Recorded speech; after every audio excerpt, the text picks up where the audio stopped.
And so we're really excited today to have with us Denise Hummel. She's the CEO and founder of Universal Consensus.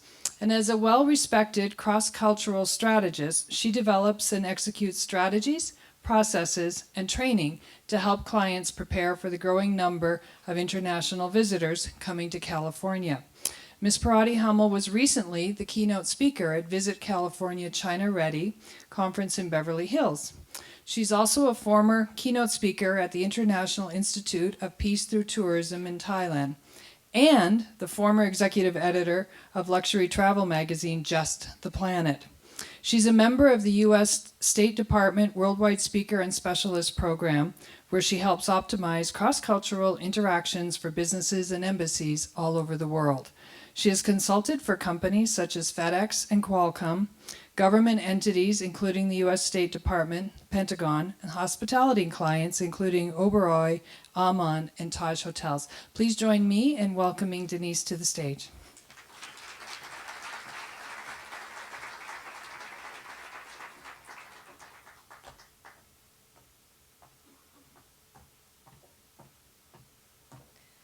Hi, everyone. So nice to be here. Unlike Carolyn, I was lucky enough to be interviewed by Howie Nave, who warned me that I'd be in a cabaret and I better be funny.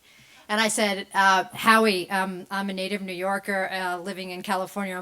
I'm funny the second I open my mouth, so there's no problem.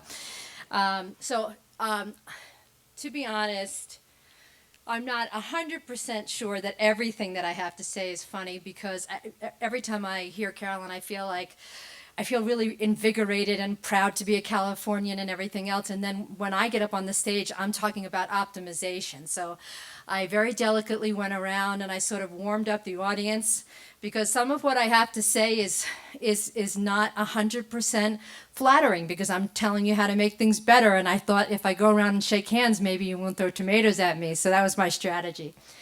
But in any case, we have quite an agenda. I'll give you a little bit of a background about us, and then we'll talk about where we think you are, where I think you are right now in the state of tourism, what is changing in this global economy, and the long-term view, as well as some short-term quick tweaks. And then most importantly, we're going to have time for questions, because I think this has got to be all about dialogue. Nothing that I say or even Carolyn says has meaning unless we can work together to understand how we can use this information to our mutual benefits. So we'll be talking about that next. Just a tiny little bit about who I am. It was a wonderful introduction. I just want to make sure you know I was an attorney, believe it or not, for 13 years. And I practiced multinationally, which is what gave me this insight about these cross-cultural relationships. And I really started keeping track of certain patterns that I was seeing, with the idea that it would become a book someday. And instead, it became the business model for this business, Universal Consensus. I did end up writing a book which is called Speak Milk, Drink Wine, Becoming a Global Citizen, but it really is it's anecdotal. It's about our life in Italy and all the funny and silly mistakes we made while we were there that led to a lot of growth professionally and personally, sort of in reverse by being expatriates. And I made my segue from being an attorney to what I'm doing now as a cross-culturalist through the luxury travel magazine. So my heart is really with you. If it wasn't for the tourism industry, I wouldn't have this wonderful career that I have, because it's a tourism industry that gave me the opportunity to be flying around the world, to be reviewing hotels, and to be continuing the observations and the research that I was doing that got me to this point. So I'm very, very grateful to the industry for that. What we do as a company, we're basically doing two things. We're helping you with your strategy, and we're also doing training. The training, as it relates to the travel industry, is really training your customer-facing positions to be ready to receive these international visitors, to give them real cross-cultural competence, and we'll be talking about some of that here today. So that's the limited background that I'll give you for now so that we can get right on to the substance. Where are we right now? I love Lake Tahoe. It has incredible significance for me because I spent one of the most beautiful vacations of my life here with my two boys. And I just think it's absolutely beautiful and gorgeous. But when I first came to Lake Tahoe, I saw some things that got me a little bit confused. And I think that some of those things that I saw have contributed to where you are right now. So if you remember, there was a group called SMG that I think did a report for you guys last year, and what they basically told you was that gaming was declining very, very significantly, as are rentals and the number of rooms being sold in general, and that basically that change is really, really hard. Changing the status quo is really, really hard, but that if you continued on the current trajectory, that you were destined to failure. It's a market that's failing without moving on. So this is what I'm talking about when I say I saw something that was confusing to me. I was thinking about this beautiful lake and these beautiful mountains, and then I see a center of town that is really not what I'm used to in terms of mountain towns. I've lived in New York, I've lived in London, I've lived in Italy, I've lived in Colorado, I've lived in mountain towns as well as in cities. And what I'm more used to seeing is something along the lines of, Park City. Now, I don't, this is a very complex community, and I'm not going to claim to understand it 100% because I don't live here. But my observation has been that it's complex. It's a mountain town, but it's more complex than a lot of cosmopolitan areas that I've done business with. There are certain simple fixes some long-term objective thinking that I'd like you to think about, and there are some short-term fixes. One of the most obvious for me is if you look at the previous picture versus this picture, some of it is just simply about silly things, simple things like color harmony. The fact that there's, a building on one side of the street that's like mustard something, and then on the other side is like, peach or whatever. The fact that the signs are not quaint mountain / lake signs. I'd like to see everybody take down their sign and put up these beautiful carved wood signs. I'd like to see some harmony. I'd like to see some light and life downtown, even if you have to wait a little while for these massive infrastructure things to change that will revolutionize life here. There are these little steps that I think, these incremental steps that could be taken, and so far no one has thrown a tomato at me. Thank you. What is changing? Some of this you've already heard, but I'm going to put my own little spin on it. Carolyn showed us some spots and basically what I loved about them is they were basically saying, that metaphor of, being unplugged. And I have to tell you, as a mom, I didn't let my kids watch TV till they were 5. They watched Mary Poppins on videos and things like that, but I did not want them exposed to the media. I wanted their minds to grow and develop in a different way. We lived in Italy for 3 years when they were 8 and 10 through 11 and 13. When they came back, I finally gave into video games, and I'll be honest with you, I regret the day that I did that. But the reality is this: I had to do it because my kids would have been ostracized from their peers. They would not have been part of the mainstream of American community, and I had to give them that right. So as a mom, I'm resentful. And what I'm resentful about is we're living in an economy that is very stressed, and it's creating stress on us, and it's creating fear, and that fear is driving the need to connect. But the virtual life that we're leading by connecting through Facebook and everything else is even more alienating. And I struggled to find, I wanted the perfect photo, and to me this said it all. It's people sitting around a fire pit outside, and here they have, I don't know if you can tell, but they have, an iPad or whatever in their hands, at the same time that you're supposed to be unplugged. So there's this push and pull going on, and the problem is technology is here to stay. It cannot be ignored.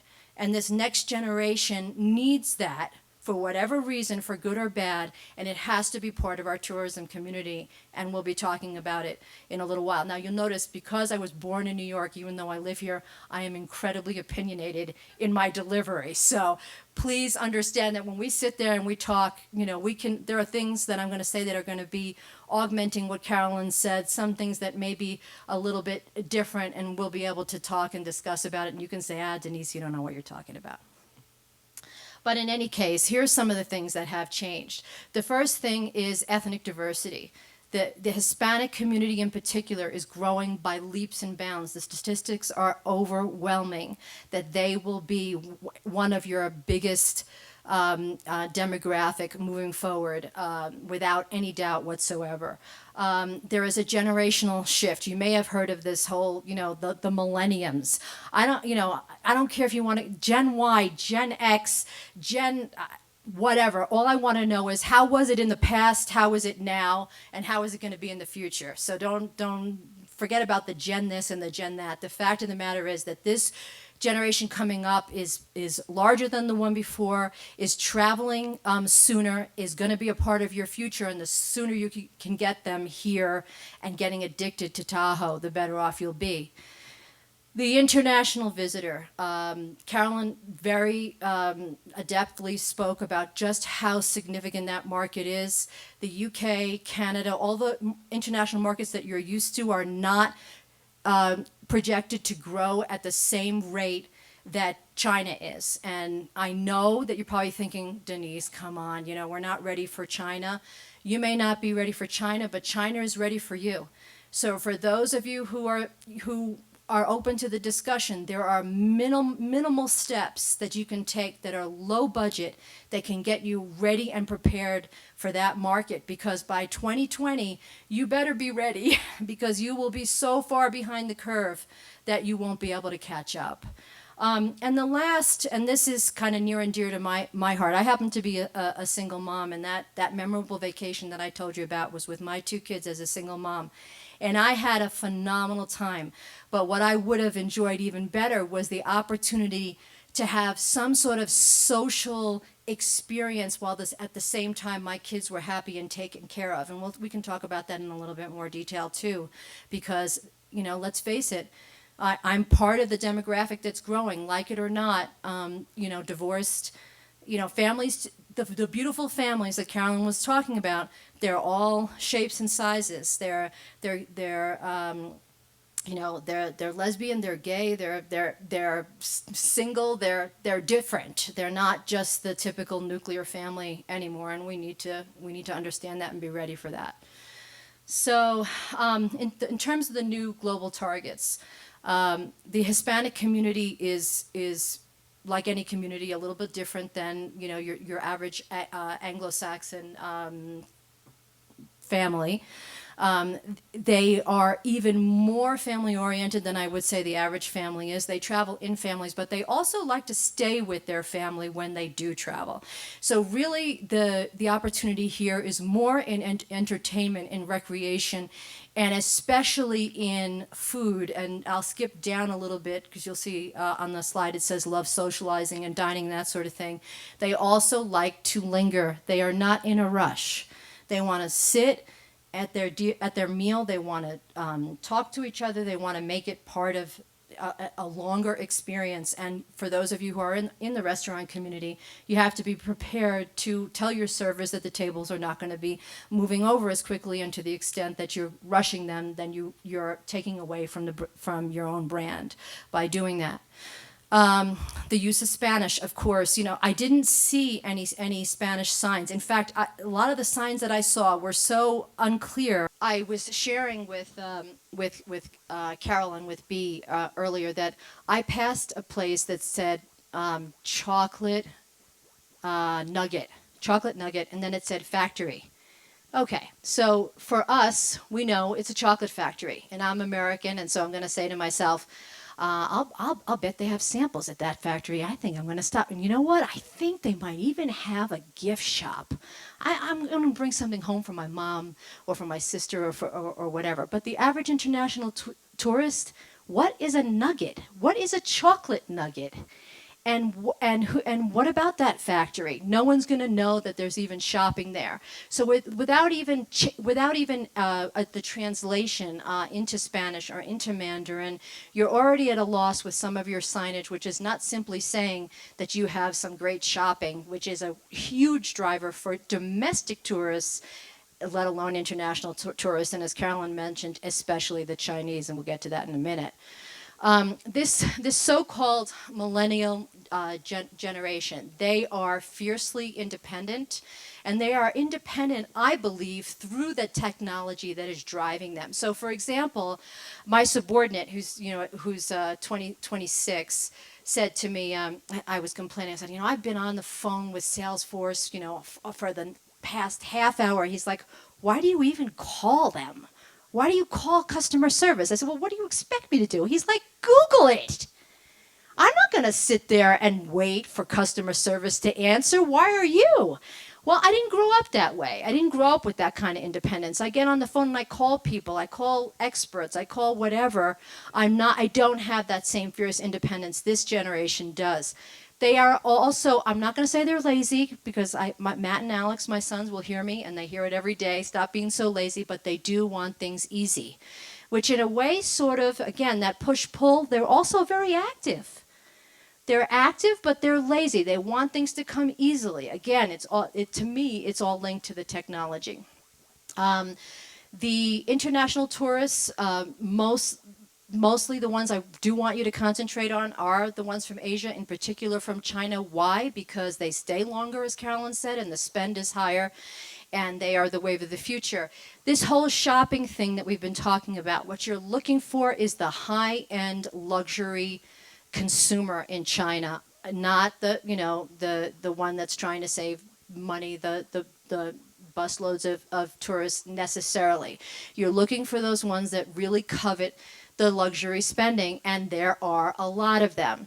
Know that the Chinese society is very collectivist, and if they're not traveling in a bus together, they're going to be traveling with family or with colleagues or what have you. They're going to be making decisions together. It's a very hierarchical society, a very formal society, and to the extent that you can bring training alongside for your customers facing positions to understand exactly what is going to really create problems and what is going to be embracing, that would really be wonderful.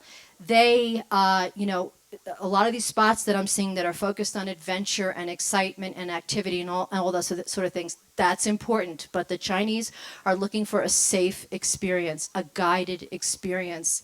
They are not, they are not wanting to lose face by making, making silly mistakes. So if we are this adventurous society here in California, which we are, we've got to make it safe for them. We've got to have videos that show them, how to do everything from, from baccarat to skiing to golfing or what have you, so that they can engage in a way that they feel is not going to make them lose safe. And we can talk about that in some more detail later as well. I've called this slide competition, but I agree totally with Carolyn. You cannot look at it as competition. You can for the short term thinking. You can, say who's better, north or south Lake Tahoe, or northern, casinos in Northern California that you see as your competition. But the basic gist is the big opportunity is national and international. So to the extent that you can see it as co-opetition, that would be my preference. I get it that it's not so easy to see it that way. But look around at what your competition or your colleagues are doing. So for example, in Joshua Tree, they are doing things like they have educational trips where they're subsidizing the buses for these students, and they're giving them they've arranged academic credit. So they're finding a way to get these tourists in. The Chinese, by the way, are all over this. They love the academic experience, and they love being able to give their kids a leg up. So that helps too. Visit California, of course, is not your competition. They're one of your strongest allies. They're getting you to China. You don't have to have TV and have, costly print and what have you. They're doing that job for you. And, companies like ours are more or less taking up, where they left off, but they're opening those doors for you. And then the issue is, are you ready for them once they get here? I, I love Mammoth. I'm about to say something about Mammoth that if there's anyone from Mammoth, I'm really sorry. But Mammoth is a really good example of not embracing that future generation. When you look at their activities, it's Blues Palooza or something, and Jazz Fest. All these things attract, my age group and older. There needs to be at least one or two just great, fabulous, rock concert events or event that connects these young people with, and I'm sorry to use them, but I guess it's better to use them outside the community as an example than you guys. So hopefully they'll be okay with that. There is a really strong need to drive inbound FDI. FDI, for those of you who are not familiar with that, is foreign direct investment. We are really having a hard time here in this economy. Guess what? The Chinese are not. They will invest here. They will, buy properties and develop them. So the issue is, are you going to be ready to receive them? Will you know what to do when they get here? Will you present your business card in the appropriate way? Will you know what the etiquette and protocol is? Will you know the terms of the contract that are the most important? Will you know how to drive your value proposition? That's really the issue. Tips to seizing the next generation. This is kind of the more long-term view that I was talking about before. But the caveat to that is that short-term thinking is the enemy of long-term success. To the extent that I don't think there's probably anyone in this room that is stuck in this category, but in a mountain community, in a lake community, there are going to be a lot of people who are. They want the status quo. They're afraid of anything that looks different. I get it, but somehow, some way, you're going to have to get that message to those people, not in an obnoxious way, but in a collaborative way. If there's something that you can give them that will help them to win too, so that it can be a huge win-win, that's great. But there are certain things that are going to keep you stuck if some of these infrastructure issues cannot change. So I'm very hopeful that the next time I come here, things will be different. I loved that Carolyn mentioned the issue of collaboration, because it's really, really significant to the extent that you can work together with all of Tahoe, with all of California. That would be best. But even locally, I would like to see some interaction, more interaction between various different establishments, between golf and gaming, between restaurants and retail, that sort of thing. I'd really like to see those kinds of changes, and I have some specific ideas about that I'll be sharing with you. Back to the issue of customer service and really knowing who your customer is. It's all about interactive engagement. Find out, who are these people? What do they want? Do it any way you can, by surveys, in person, on Facebook. And you have to care, and you have to be able to be willing to use that information to optimize. So I'm going to give you an example. This morning I got up to take a run, and I asked a concierge at one of the hotels if they could give me a map. And she was nice enough to give me a map, and I went on my little run. So it ends up that the road that she was going to send me on was either closed, or I'm thinking that the name of the street has changed or something, but the map was not correct. So when I got back, I said to her, I just want you to know, this street is not this, and blah, blah, blah. And she was like, she looked at me like, and I said, well, I just want you to know, because the map is wrong. And she goes, well, we don't do the map. And I said, oh, okay. Well, maybe you could tell the people who do the map so that the next version, when they reprint it, it'll be right. And she looked at me like, whatever. Now, that's not a service mentality, not domestically and not internationally either, right? The better result would have been to say, now let's say she thinks I'm a complete jerk. Okay, I'm from New York. Would you listen to that accent? She's just a troublemaker from the get-go. Fine, then say, Oh, that's very interesting, Ms. Hummel. I'm going to bring that to the attention of the people who do the map. Maybe they can correct it for the next version. And then she can walk away and think that I'm the biggest jerk on the face of the earth. On the flip side, I saw a great example also in a hotel. It was at the bar, and there was a foreigner who ordered a Coke, and the bartender had a what do you call those things that you squeeze to make the Coke come out? Thank you. Okay. Anyway, it had a D on the top of it for whatever reason, and the foreigner is going, no, no, no, no D, no D. And the bartender is saying, I'm not really 100% understanding what you're saying. He's going, Coke, I want Coke. And the bartender says, this is Coke. He goes, D. And the bartender goes, oh, he goes, no, it's not diet. It's, did you want diet or regular? The foreigner goes, regular. And he goes, okay, no worries. It is regular. Now that's service. He's working with someone that he's probably annoyed by, and yet he is still maintaining the dignity of that individual and moving on. And that's what needs to happen. And it takes double the patience to do that for international guests. The Total Tech experience, we have to keep you ahead of the curve if at all possible. If you want a differentiator, this is one that could definitely do it. There are all sorts of technical applications that you could be taking advantage of to make this the unplugged reality, but once they get here, they have to be able to connect with each other in the way that they are used to. Now we're going to get into some little nitty gritty, which is respect and awareness, and this is more about the cross-cultural competence that I was talking to you about before. There are so many elements to this, and this is an all-day training.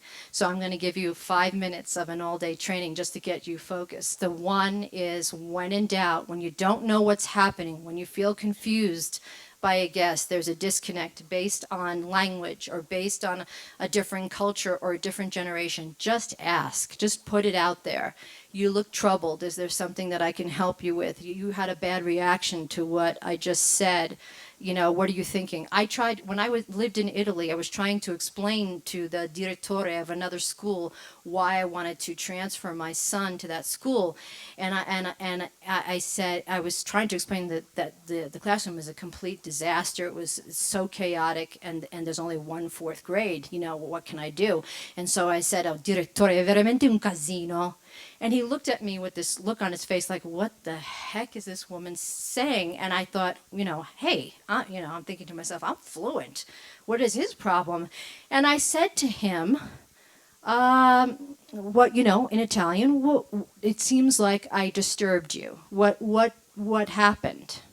And he said, well, signora, and his face softened and he got calm, and he said, well, signora, it's true in the South that casino means chaos, but in the North it means the brusque atmosphere of the brothel.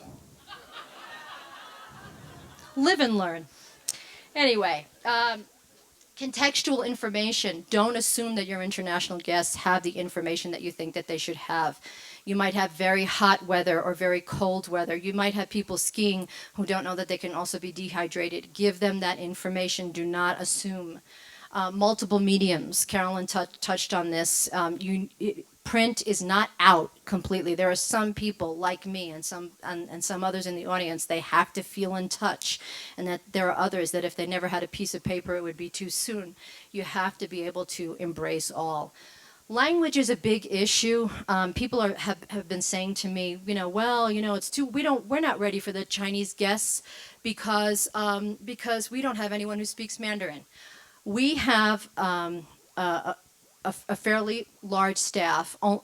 6 of them speak Mandarin. Only 1 of them is a W-2 employee. The rest are international MBA students, unpaid interns. There are thousands of Chinese students here who would die and go to heaven to be in Tahoe and to be helping you out with your customer-facing positions. Look into it. It'll be worth it. Gestures, they don't get used when you're interacting with someone from another culture. This in Brazil is absolutely disgusting, and there are many others that I will not even go here in the event that there's people from that culture that I'm going to offend. But you get the idea. Gestures do not translate. Space proximity. Actually, this one I'm going to demo, I think. B, would you come up here for a second? I don't know what the spot is doing, but hopefully you'll be able to see it. B and I are meeting for the first time. Hey, B, how's it going? Good, thank you. Yeah? How you feeling right now? Uncomfortable. Okay, thank you.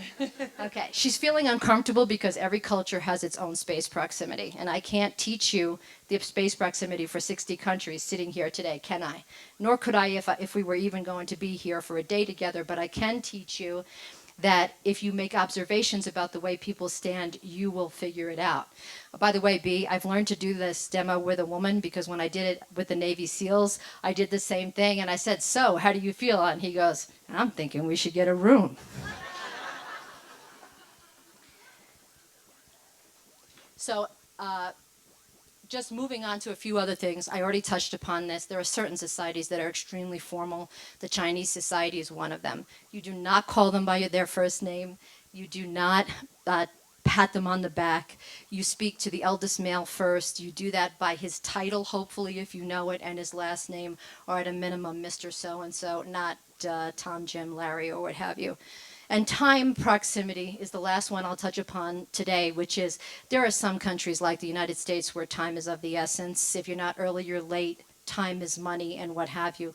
If you had a bus, a coach service, and it was even 10 minutes late, let alone, my goodness, 20 minutes or more, it would be considered totally incompetent. Not so for many other societies where time happens when it's supposed to happen. So you have to, again, going back to context, if you expect someone's going on a tour, use that context and tell them if you're not there by 5 minutes after the hour, that tour will be leaving without you, that sort of thing. So you can probably imagine by this sort of hurried pace through one slide just how in-depth this is. And if you are really serious about being ahead of the curve, you are going to want to, at some point, invest in training associated with that.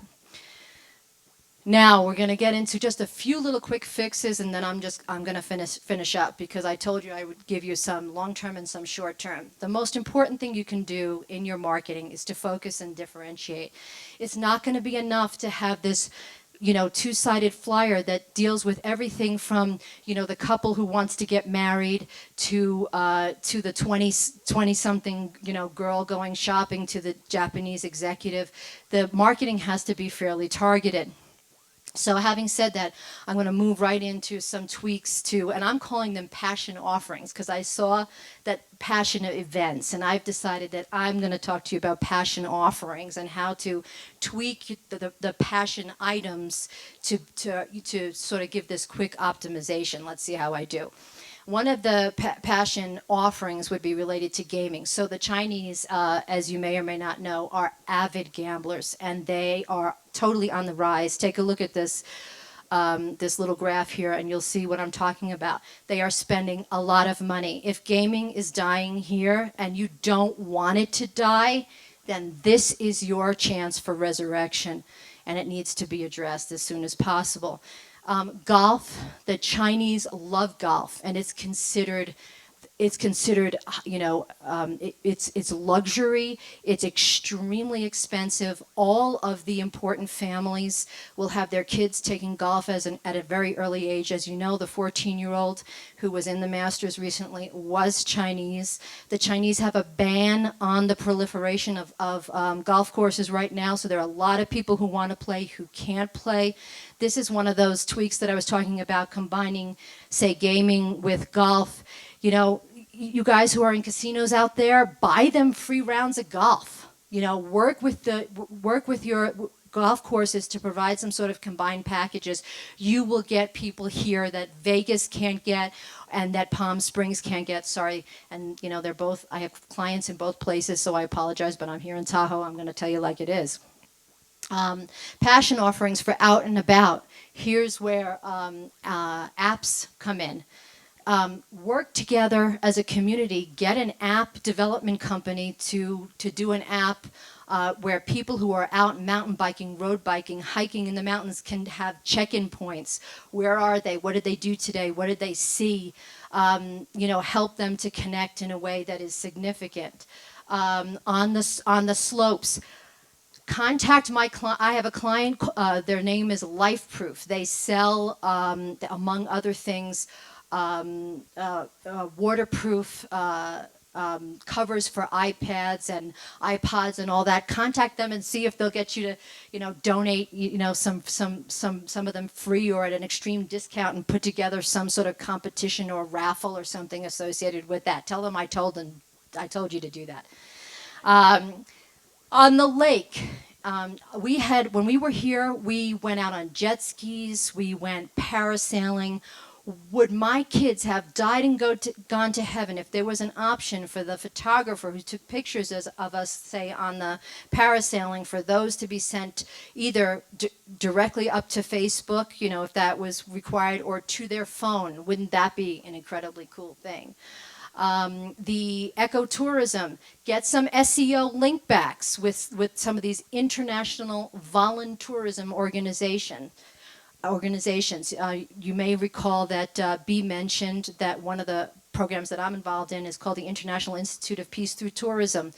The volunteer tourism, is really big all over the world. Get your SEO, your search engine optimization going by getting link backs on your website to some of these international organizations so that you can really get some traction. Weddings. Make it easy. Get some offerings out there that are specifically for the millennial generation. Get individuals who can officiate over marriages, who speak Mandarin, who speak Spanish, and make it a full service opportunity. And in terms of this, these are my kids, aren't they cute? In terms of the single parent issue, have some sort of a meetup group, that meets in the lobby, where the single dads and moms can meet each other while the kids are either in a daycare situation or maybe doing some sort of sports activities. I'm not going to get into the specifics of what are the liabilities and this and that and the other thing. You guys can figure out something simple.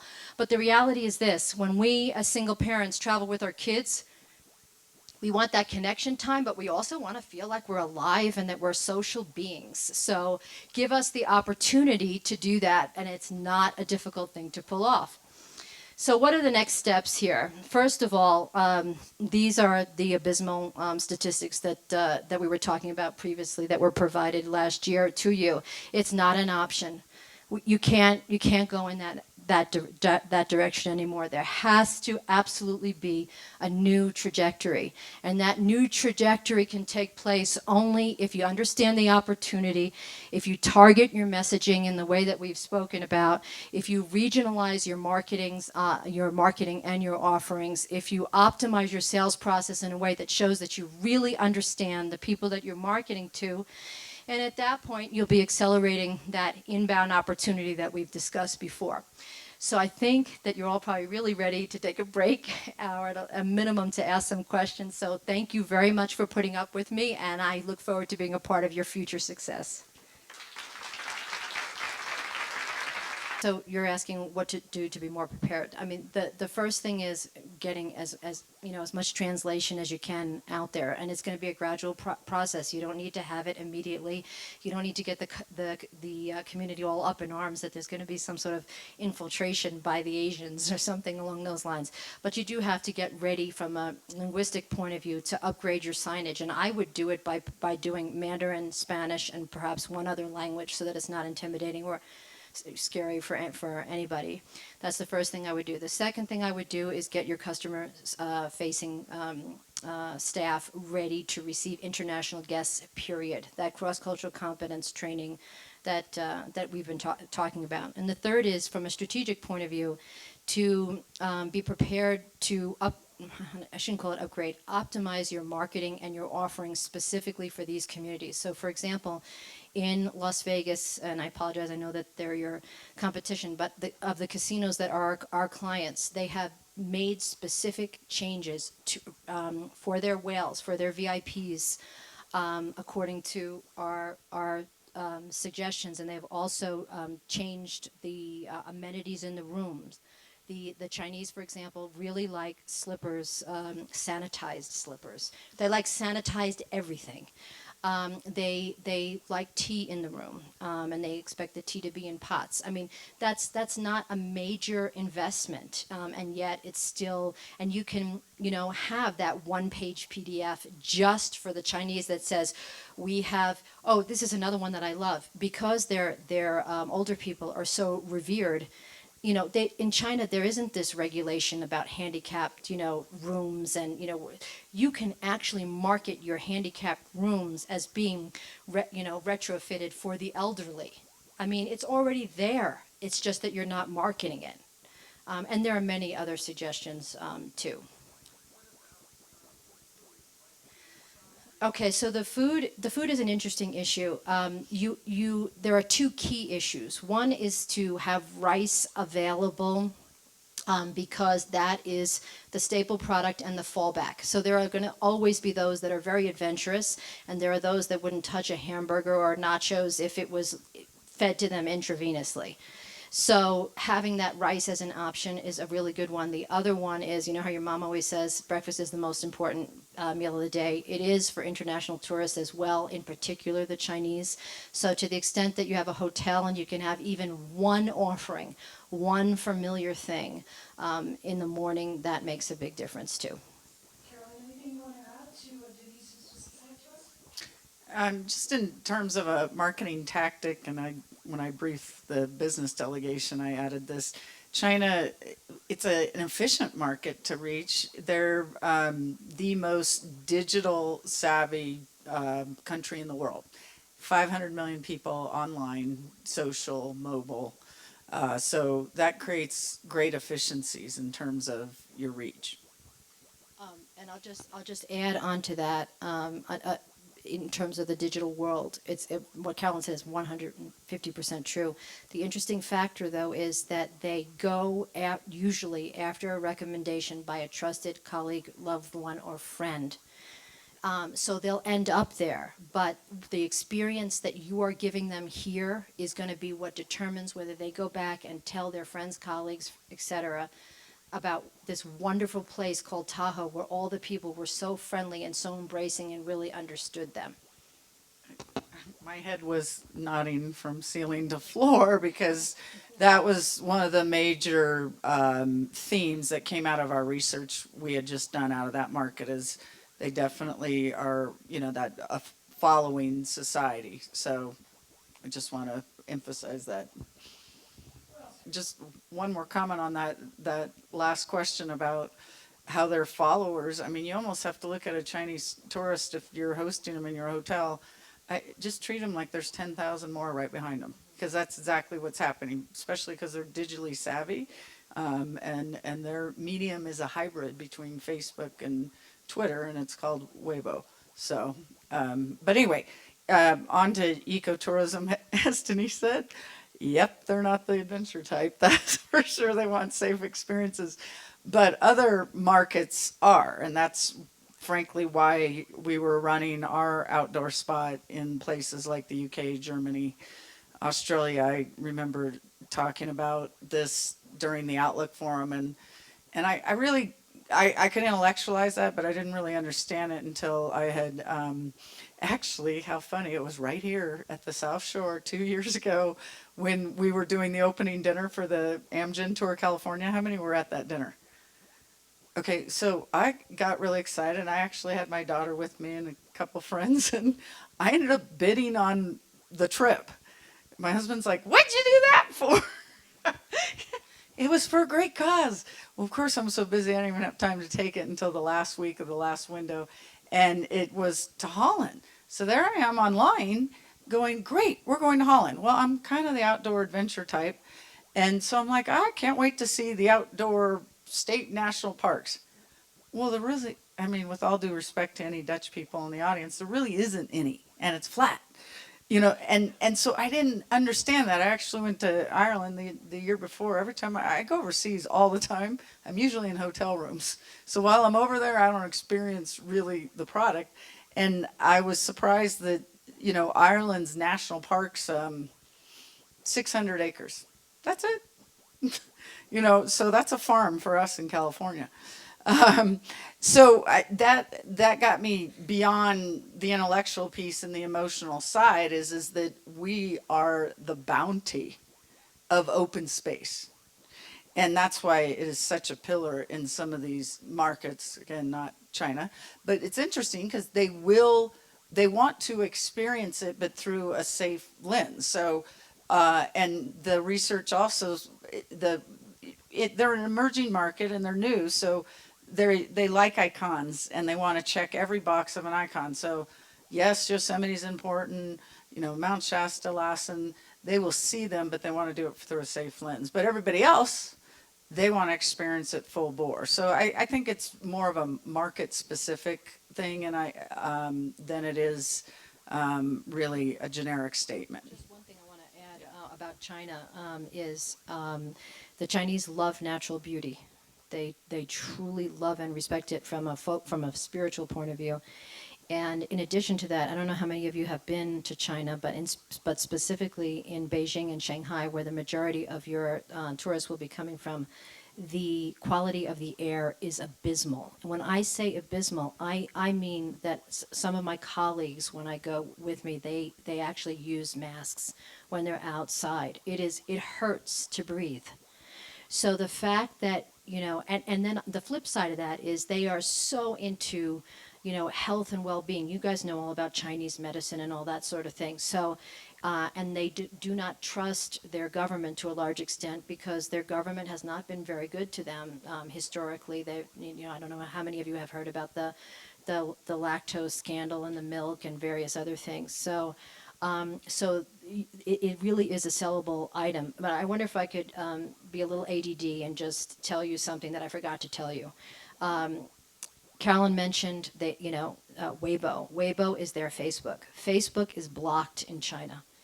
Okay, so there's no point in anything you do on Facebook is not going to have any impact on China. So is YouTube. But there is a site called Youku.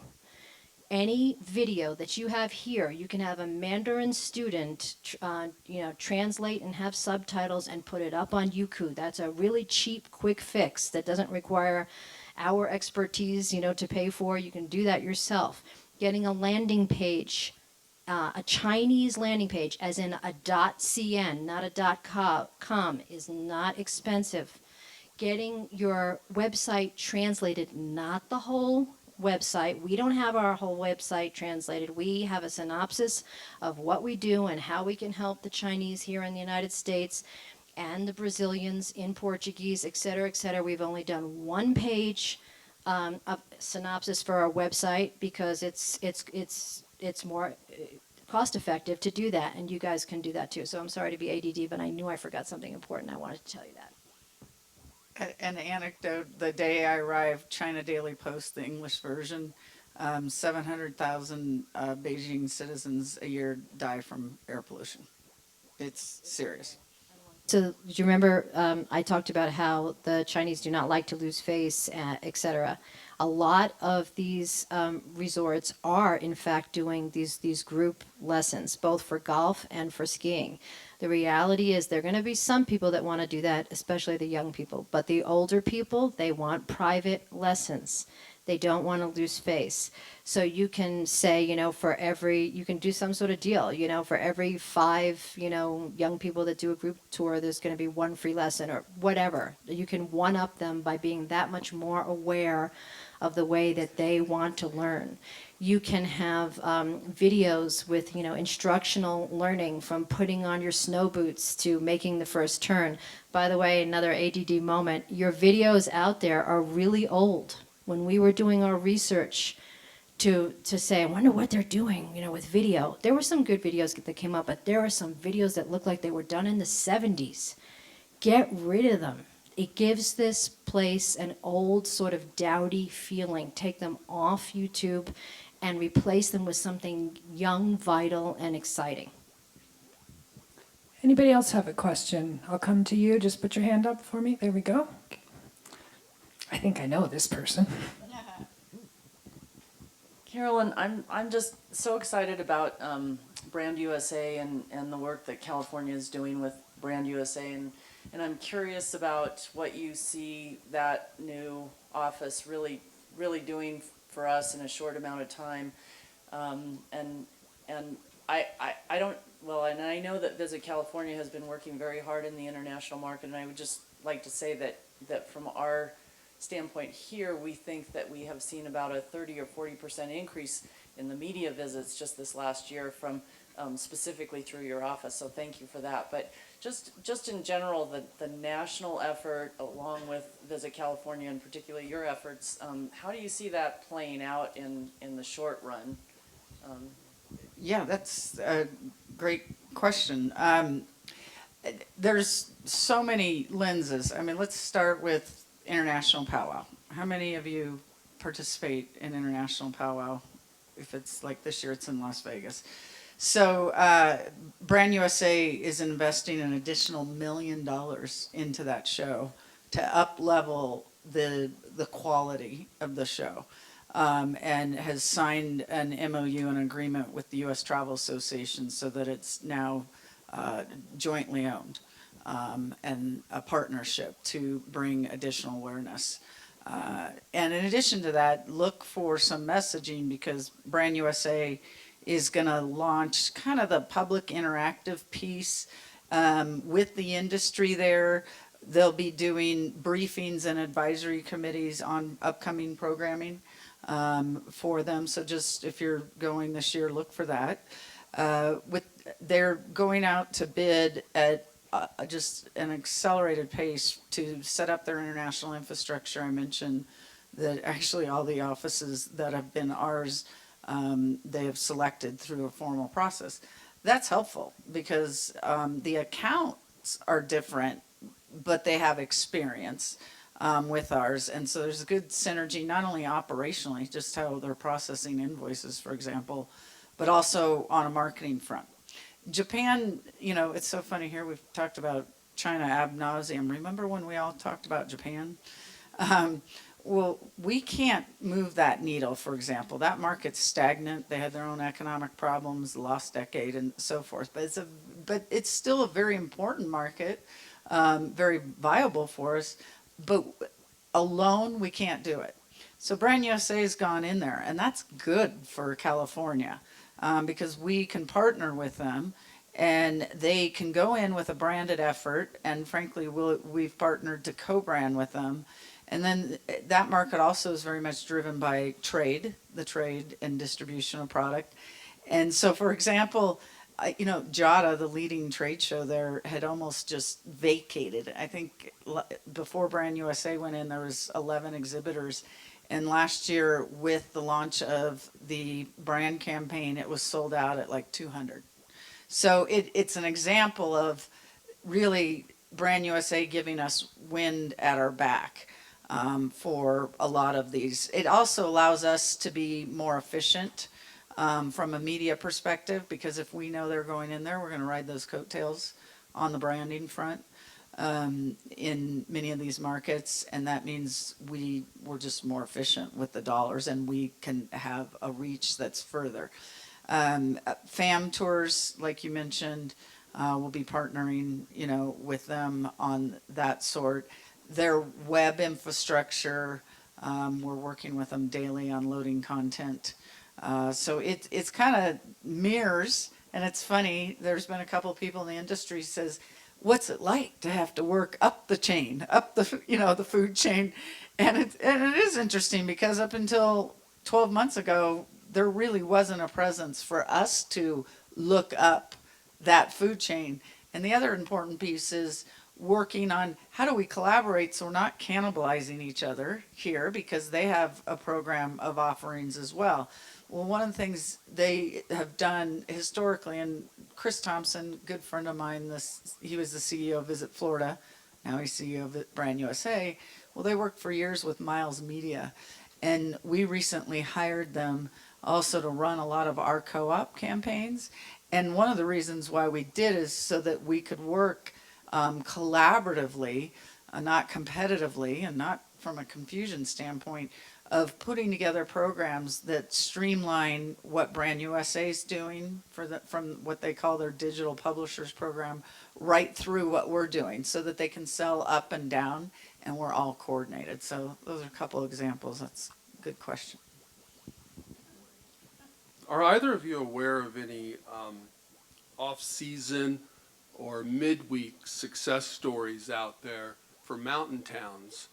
Because from here until about December 19th, with the exception of about 6 weeks of summer, we can't get tourists to come here, particularly during off-season. What we get is Friday, Saturday, people driving up from the Bay Area or Sacramento, and that sort of defines a big chunk of South Lake Tahoe. So I've talked to other mountain towns too, and their answers generally are absolutely nothing. So I was wondering if either of you two have encountered any success stories whatsoever, and if so, are any of those groups being targeted, such as, I know seniors are able to, or people without families, maybe the gay market or something, are any of those markets being targeted to attract people to Tahoe when no one's here, essentially? We'll both answer this, but I have one word for you: international visitors. They stay longer. They travel during off-peak shoulder seasons. They travel midweek. It's all about international visitors globally.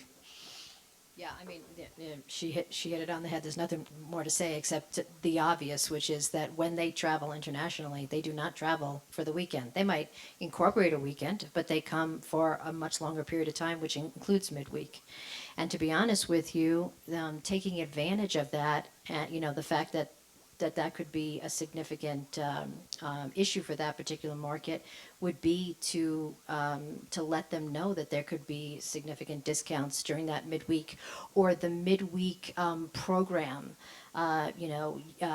Help your kids get into an American university. Do you realize that Chinese students, sorry, they're not really kids, who reach a certain grade point average, that the government will pay for them to come to the United States to go to school. So these moms, which have been dubbed dragon moms, sometimes I feel like a dragon mom too, they will do anything to get their kids into an American school, do a midweek program, that relates to that. Or do a midweek, discount shopping, where you have a whole bunch of stores at a particular area that start at 8 o'clock in the morning or 9 o'clock in the morning and that remain completely closed at a discount from Tuesday through Thursday for whatever. I mean, there are creative things that you can do that will drive that inbound traffic during that period of time, particularly for the international community. And then, of course, special events. I'm sure you experience that you get the business when you have special events. That's from a destination perspective, obviously.